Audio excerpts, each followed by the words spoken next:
خلک موصل بگشتی گلک قربانی داینه د شر داعش گل هیزن عراقی دا افجا تخازارویان جه اوه چنده به بهر نبوینه لو ما هندک زارویان جان خواج دست دایه و بشکی اندام لش خواج دست داینه اف زارویا هندبینم ناو رزان کو تمنه و 8 سالن لتاخ سکر دم شرد نوبرا داعش و لشکر عراق روی دای جه انجام بردمان چکدار دولتا اسلامی دست خواه راست جدز دایه بله سرارای اوه چنده کو یا بردوام لسر خواندنا خواه او دبیجیتن آرزویا من اوه ببمنوشدارکا چالاک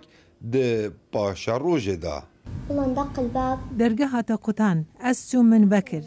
هاون کفت برداری و سچمک به دست من کفت و روشا من گلک خرابو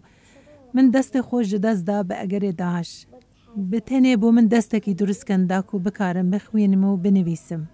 باب رزان دخازی جلاین پیوندیدار و رخراوین خیرخوازی جارسریا کچاوی بهتا کرن داکو بکاریتن خواندنا خوا ببتا سر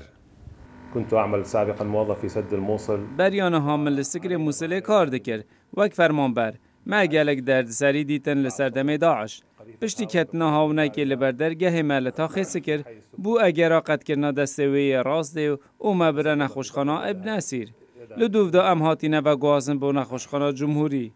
ام دا خوازه جبراین بر پرس و رخراو نف دولتی دکن چار سر یا کچا ما یا اکانه به تکرن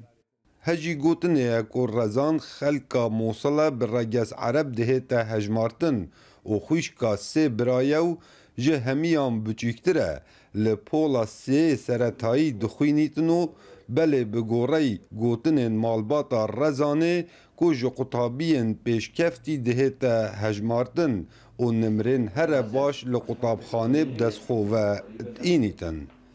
کاو عمر دنگ امریکا موصل